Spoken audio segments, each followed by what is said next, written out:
Donc, comme vous voyez dans votre semainier, vous avez le plan, vous avez quelques références. On va voir en 3 étapes aujourd'hui. Premièrement, 3 arguments pour la résurrection, versets 29 à 32.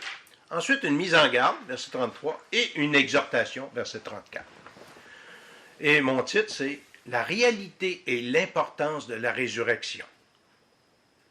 Et on va voir cela à travers ces versets-ci, ces versets qu'on a devant nous.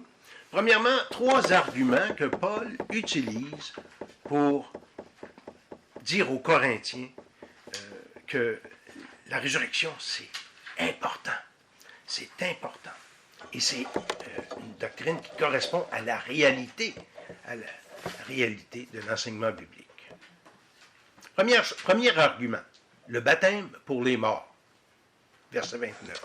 Verset 29. Autrement, que feraient ceux qui se font baptiser pour les morts?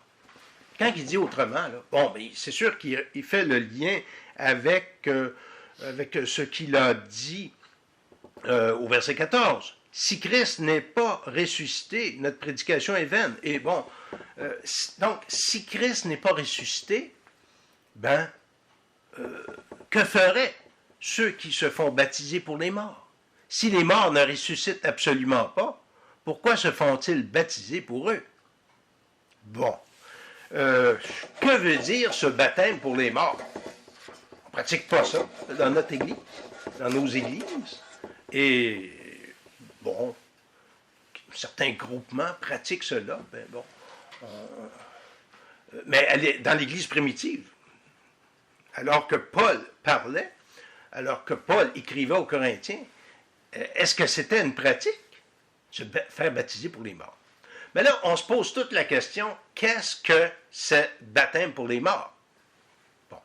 Frédéric Godet, un exégète francophone du 19e siècle, affirmait qu'il y avait 30 interprétations différentes de ce verset. Donc, c'est un des versets les plus difficiles de tout le Nouveau Testament.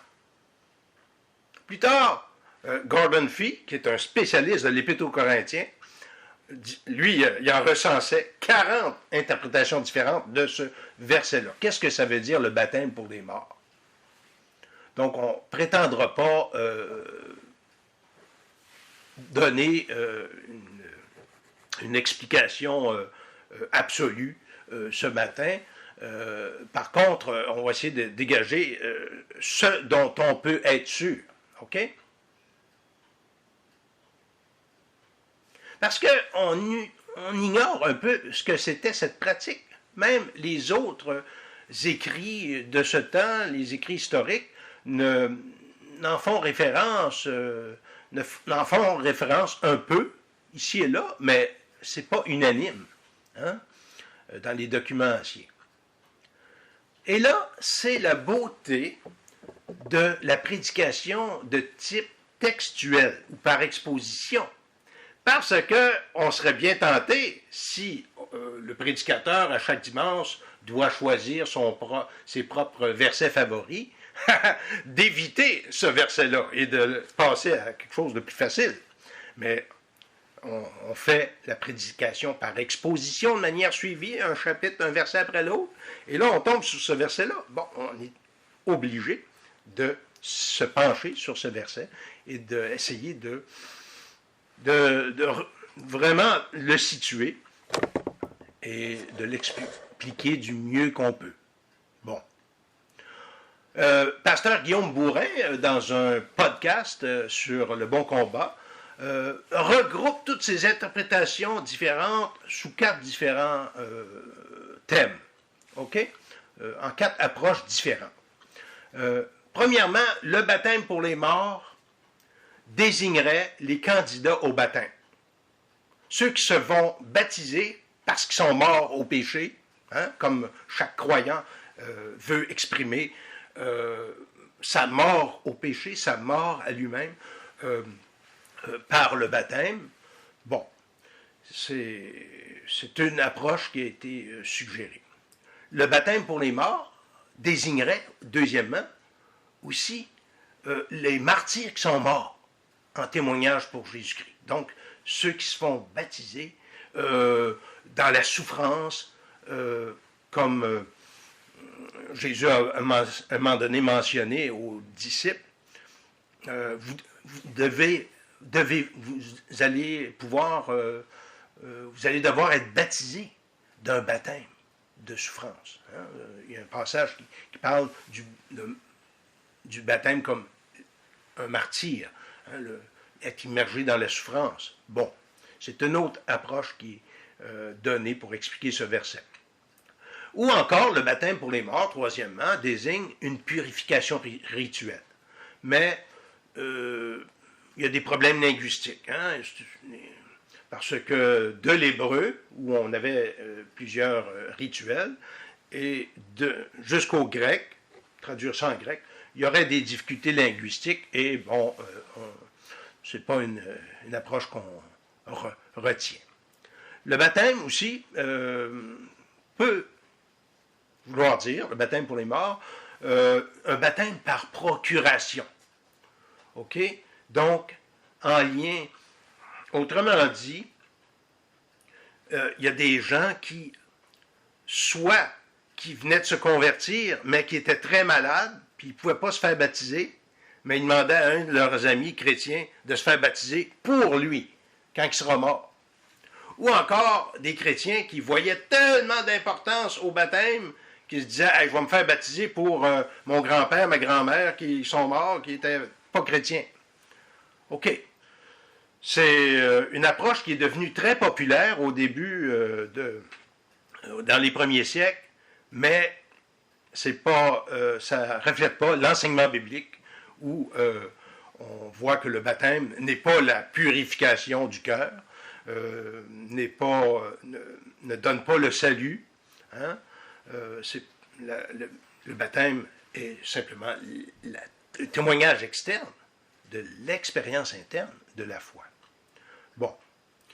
Il semble qu'il y avait certains Corinthiens qui plaçaient une telle importance sur le baptême qu'ils avaient adopté la pratique de se faire baptiser, soit pour des chrétiens qui en avaient formulé le désir avant leur décès, soit pour des personnes non chrétiennes qui sont déjà décédées et on voulait assurer leur salut dans l'au-delà. Certains Corinthiens. Mais les Corinthiens avaient des problèmes. Il y avait des problèmes de doctrine, puis il y avait des problèmes spirituels aussi. Hein? Cette importance démesurée accordée au baptême est déjà abordée dans le premier chapitre de l'Épître aux Corinthiens.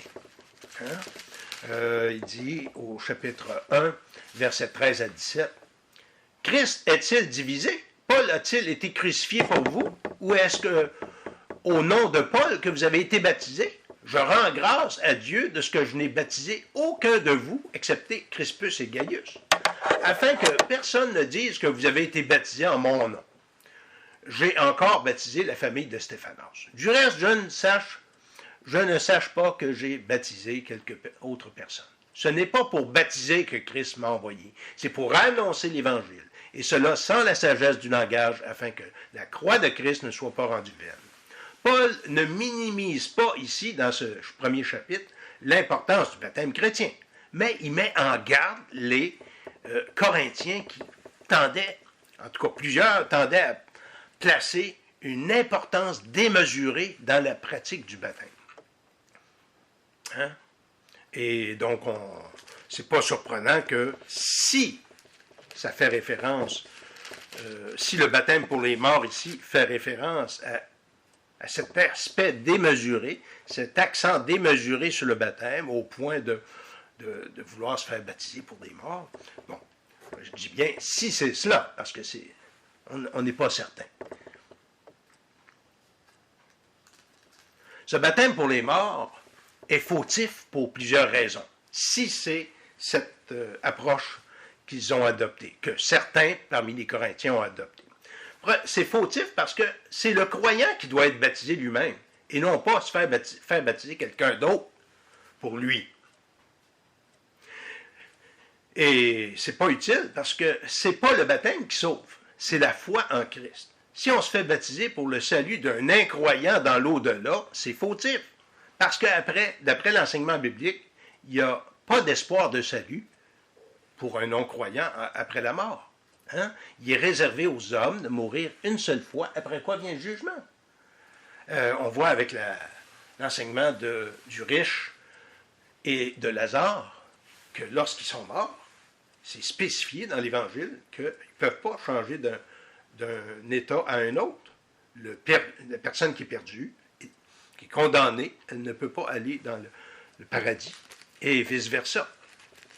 Donc, en conclusion, en quoi consiste cet argument de Paul en faveur de la résurrection, ou cet argument qui vient contrer la négation de la résurrection de certains Corinthiens, hein, qui niaient la résurrection. S'il n'y a pas de résurrection, comme il est dit au verset 16, alors pourquoi certains parmi vous se font baptiser pour les morts? Hein, ça ne sert à rien. Hein? Ça ne veut pas dire que Paul adhérait à cette position-là, à cette pratique-là, mais il dit, c'est pas logique ce que vous faites. Vous faites baptiser pour les morts, puis vous ne croyez pas à la résurrection. Hein? Donc, qu'il s'agisse du baptême pour le salut des personnes décédées, hein, un baptême par procuration, ou que ce soit le baptême comme purification rituelle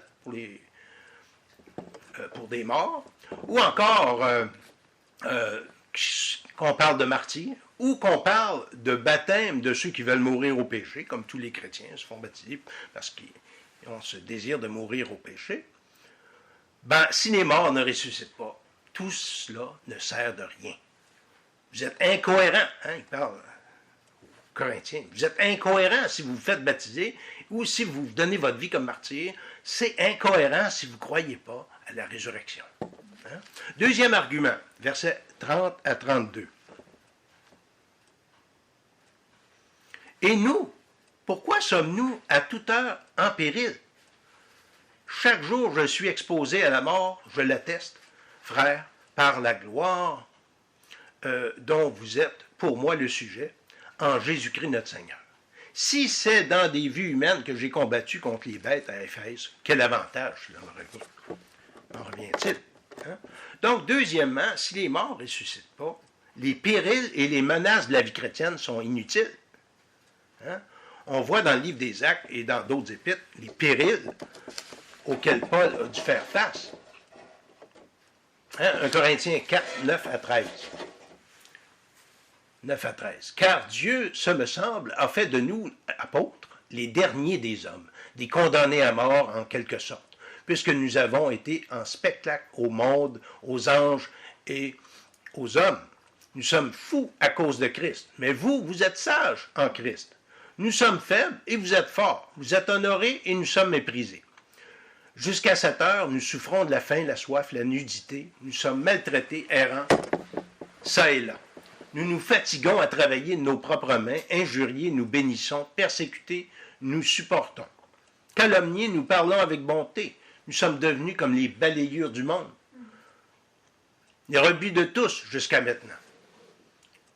Paul a souffert pour sa foi. Il a fait souffrir du monde avant de se convertir, mais là, il a souffert aussi. 2 Corinthiens 4, versets 8 à 11. Nous sommes pressés de toute manière, mais non réduits à l'extrémité, dans la détresse, mais non dans le désespoir, persécutés, mais non abandonnés, abattus, mais non perdus, portant toujours avec nous dans notre corps la mort de Jésus, afin que la vie de Jésus soit manifestée dans notre corps. Car nous qui vivons, nous sommes sans cesse livrés à la mort à cause de Jésus, afin que la vie de Jésus soit aussi manifestée dans notre chair mortelle. Ainsi, la mort agit en nous et la vie agit en vous. Donc, les souffrances. 2 Corinthiens 4 et 2 Corinthiens 11 aussi. 2 Corinthiens 11, versets 23 à 29. Sont-ils ministres de Christ? Sont-ils ministres de Christ? Je parle en homme qui extravague. Je le suis plus encore, par les travaux, bien plus par les coups, bien plus par les emprisonnements, bien plus, souvent en danger de mort. 5 fois j'ai reçu des Juifs 40 coups, moins 1. 3 fois j'ai été battu de verge. 1 fois j'ai été lapidé. 3 fois j'ai fait naufrage. J'ai passé un jour et une nuit dans l'abîme. Fréquemment en voyage, j'ai été en péril sur les fleuves, en péril de la part des brigands, en péril de la part de ceux de ma nation, en péril de la part des païens, en péril dans les villes, en péril dans les déserts, en péril sur la mer, en péril parmi les faux frères. J'ai été dans le travail et dans les peines, exposé à de nombreuses veilles, à la faim et à la soif, à des jeûnes multipliés, au froid et à la nudité, et sans parler d'autre chose. Je suis assiégé chaque jour par les soucis que me donnent toutes les églises. Qui est faible que je ne sois faible? Qui vient à tomber que je ne brûle? L'apôtre Paul, il ne l'avait pas facile. Hein? Il avait des grosses responsabilités, puis il souffrait pour la foi. 2 Timothée 3, 10 à 12. Pour toi, c'est Paul qui écrit à son collègue Timothée, pour toi, tu as suivi de près mon enseignement, ma conduite, mes résolutions, ma foi, ma douceur, ma charité, ma constance, mes persécutions, mes souffrances. À quelle souffrance n'ai-je pas été exposé? À Antioche, à Icône, à Lystre. Quelle persécution n'ai-je pas supportée? Et le Seigneur m'a délivré de toutes. Or, tous ceux qui veulent vivre pieusement en Jésus-Christ seront persécutés. Donc, d'après les historiens, apparemment que Paul aurait terminé sa vie comme martyr, décapité, en témoignage à son sauveur. Et il dit au verset 32, toujours de l'Épître aux Corinthiens, chapitre 15, « Si c'est dans des vues humaines que j'ai combattu contre les bêtes à Éphèse, quel avantage m'en revient-il? » Bon, est-ce que Paul a été en proie à des bêtes sauvages à Éphèse au sens littéral? C'est pas ça, on ne voit pas ça dans les actes. Par contre, à Éphèse, il a dû faire face à la haine féroce de gens qui n'aimaient pas son enseignement.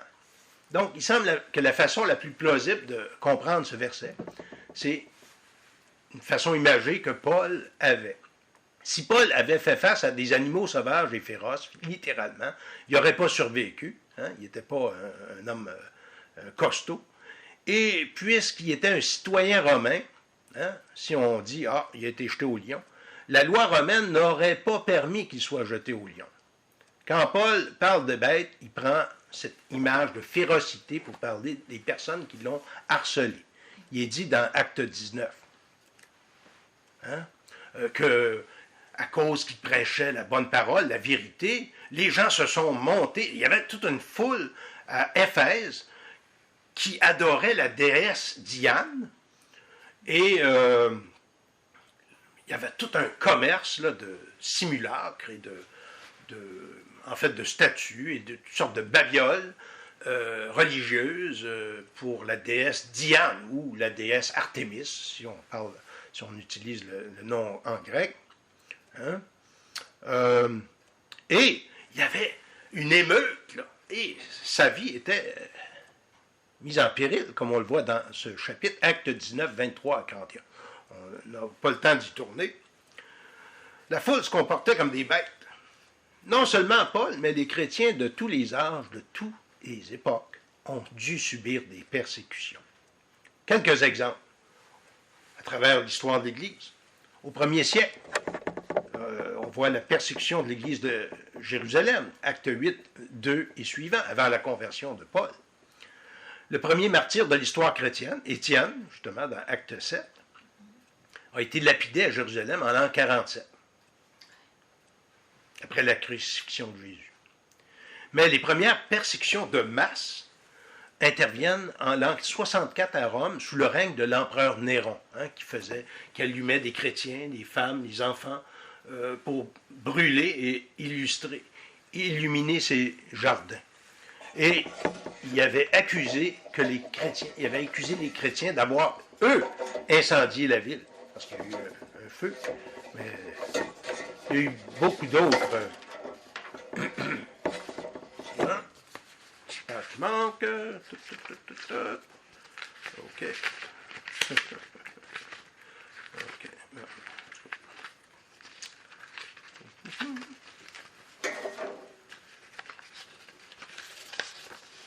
Bon. OK. Donc, il y a eu beaucoup de persécutions de chrétiens, surtout avec les différents empereurs romains. J'ai une page qui me manque ici, là, mais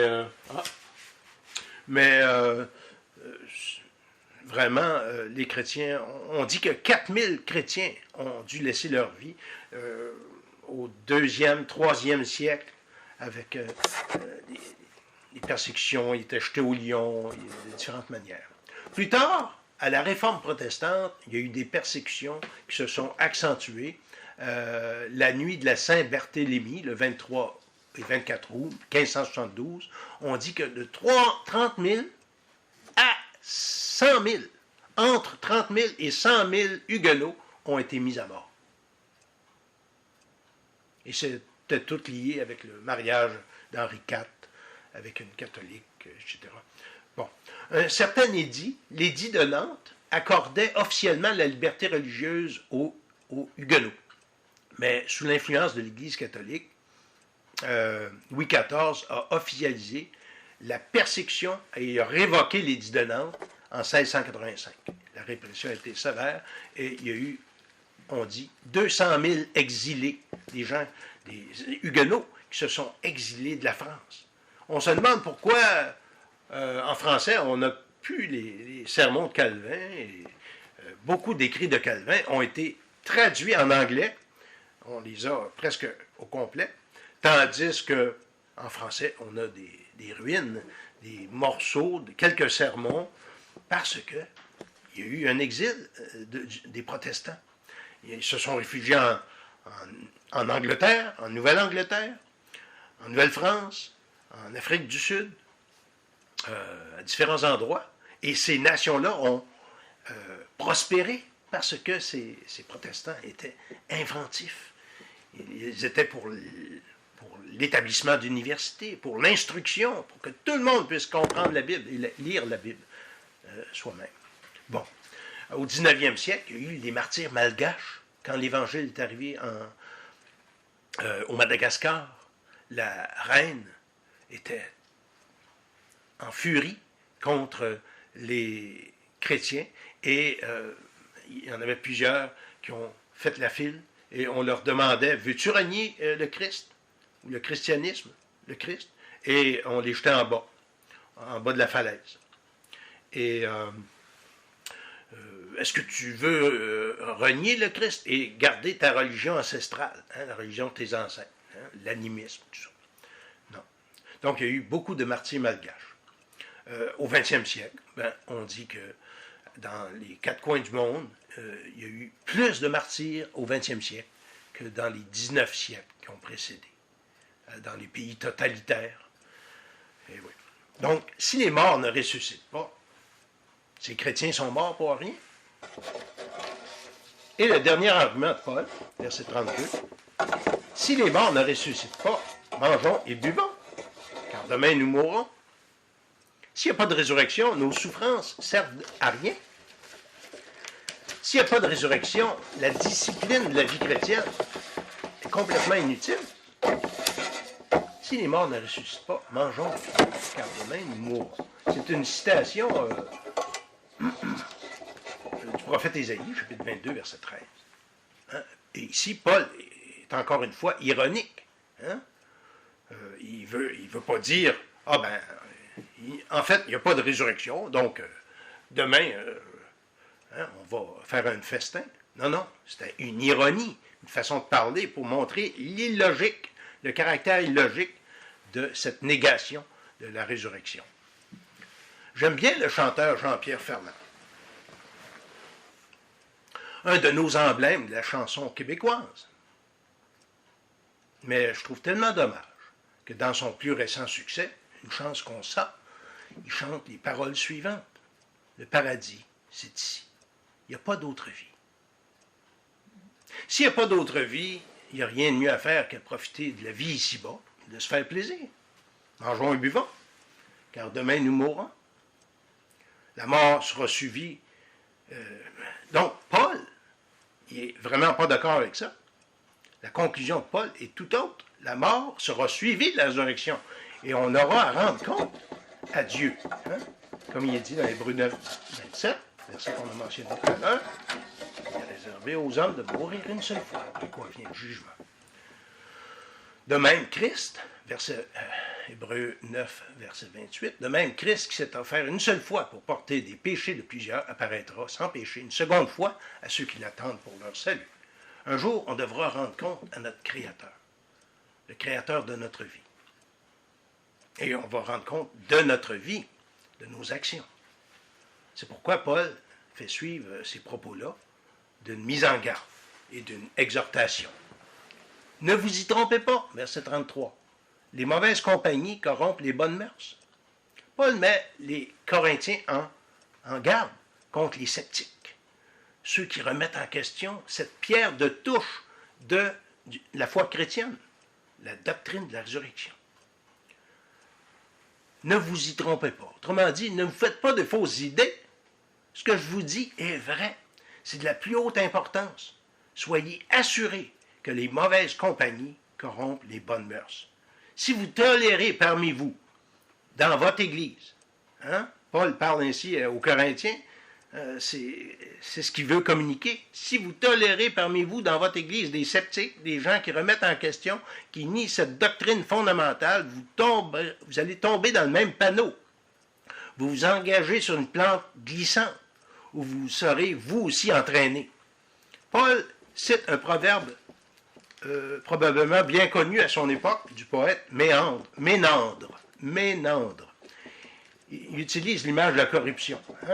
Ne vous y trompez pas, les mauvaises compagnies corrompent les bonnes mœurs. L'image de la corruption, du déclin. Une pomme pourrie,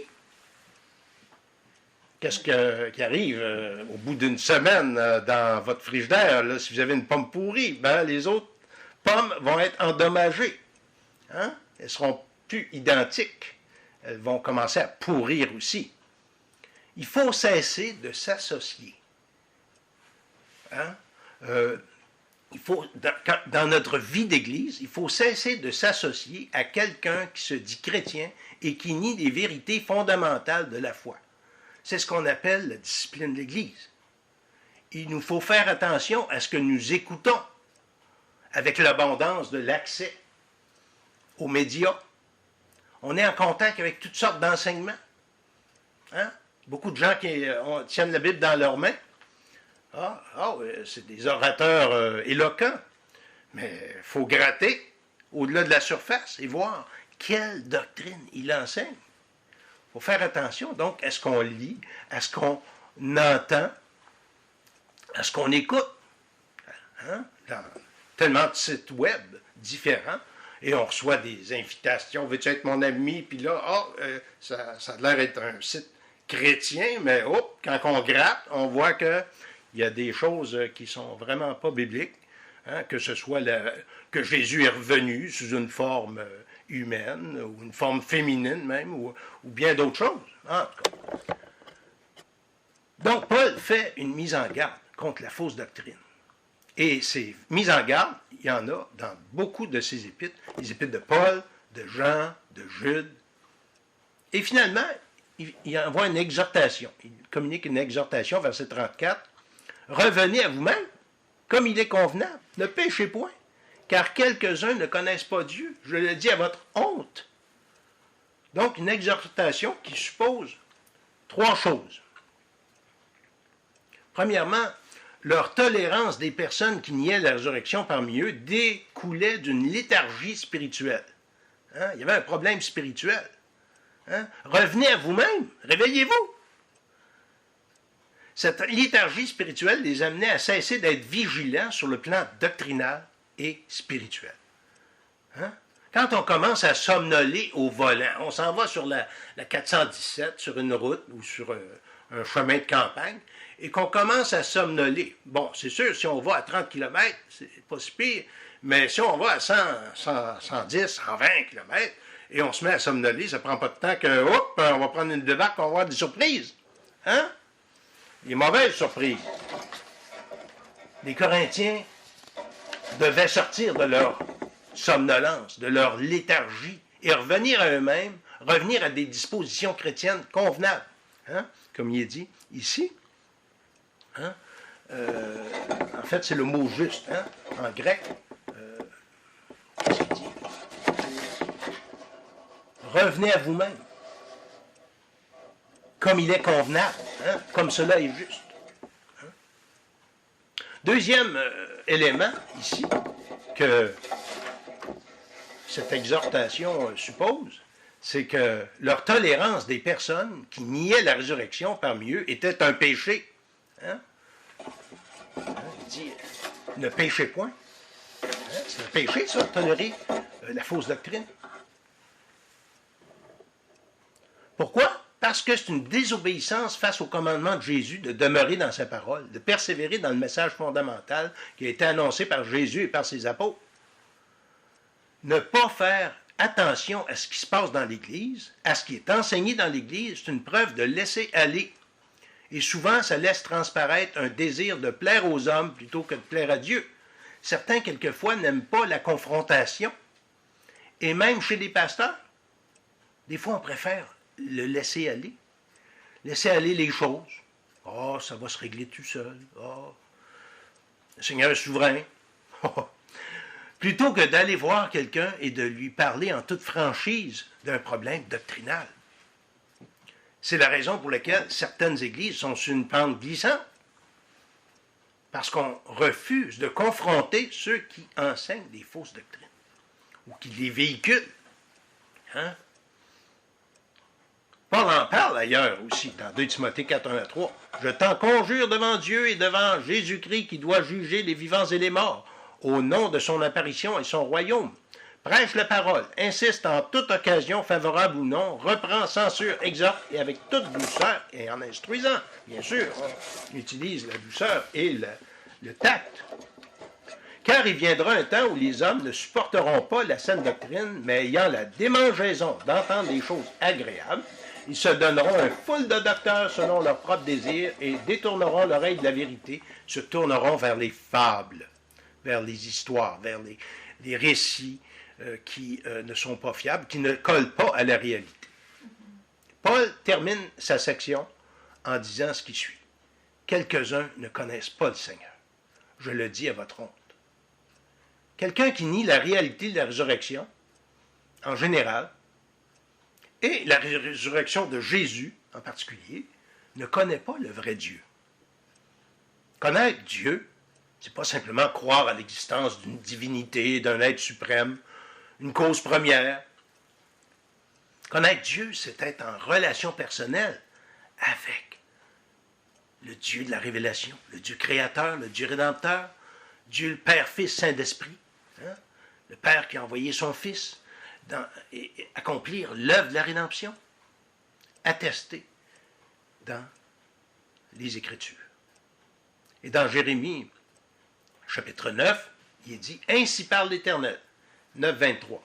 « Ainsi parle l'Éternel, que le sage ne se glorifie pas de sa sagesse, que le fort ne se glorifie pas de sa force, que le riche ne se glorifie pas de sa richesse, mais que celui qui veut se glorifie d'avoir de l'intelligence et de me connaître, de savoir que je suis l'Éternel, qui exerce la bonté, le droit et la justice sur la terre, car c'est à cela que je prends plaisir, dit l'Éternel. » Hein? Connaître Dieu, pas simplement connaître des choses sur Dieu, mais connaître Dieu personnellement, dans son amour, dans sa miséricorde, relation personnelle. Et dans Jean 17, après avoir ainsi parlé, Jésus leva les yeux au ciel et dit, « Père, l'heure est venue, glorifie ton Fils, afin que ton Fils te glorifie, selon que tu lui as donné pouvoir sur toute chair, afin qu'il accorde la vie éternelle à tous ceux que tu lui as donnés. Or, la vie éternelle, c'est qu'ils te connaissent, toi le seul vrai Dieu, et celui que tu as envoyé, Jésus-Christ. » Certains Corinthiens ne connaissaient pas Dieu. Oh, il allait à l'église, il socialisait, il trouvait ça le fun, bon, des agapes, bon. Il y en a qui étaient en ébriété aussi, comme on voit dans Corinthiens 11 et suivant. Mais ils ne connaissaient pas Dieu. Le vrai Dieu, le Dieu de la rédemption, le Dieu des Écritures, le Dieu de la révélation. Donc, c'est sérieux, c'est important. Donc, la résurrection, c'est une doctrine qui correspond à la vérité biblique, en conclusion, ça correspond à la vérité biblique et elle est importante. C'est ce qui était démontré par la pratique des Corinthiens du baptême pour les morts, peu importe ce que ça voulait dire. C'est ce que démontraient aussi les souffrances auxquelles faisaient face Paul et les premiers chrétiens, et les chrétiens de toutes, plusieurs chrétiens dans toute l'histoire de l'Église. Hein? Ceux qui veulent vivre pieusement en Jésus-Christ seront persécutés. La résurrection, c'est une doctrine qui correspond à la vérité biblique. Elle est importante. Donc, c'est ce que démontre aussi la discipline de la vie chrétienne. Sinon, mangeons et buvons, demain nous mourrons. Donc, notre destination détermine notre façon de vivre. En conduisant une automobile, comme on dit quelquefois, si tu regardes la fin du chemin, la fin de la route, c'est là que tu vas aller.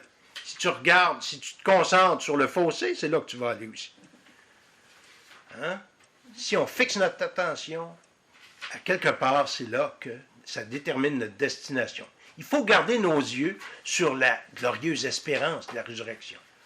Et ça va nous permettre d'ajuster notre vie en conséquence sur cette réalité et ça va nous aider à passer au milieu des pires épreuves, y compris celle de la maladie, y compris celle de la mort physique. Donc, gardons nos yeux et nos cœurs au bon endroit. Prions. Seigneur notre Dieu, merci pour cette méditation de tes Écritures. Merci pour cette glorieuse espérance que tu donnes à tes enfants. Aide-nous à approfondir ces choses et aide-nous à approfondir ta parole pour aussi mieux témoigner autour de nous et aussi clarifier les erreurs qui pourraient être enseignées et délivrer, permettre que par ton esprit tu puisses délivrer, Seigneur, d'autres dans la grande liberté des enfants de Dieu. Seigneur, c'est au nom de Jésus, nous te prions. Amen.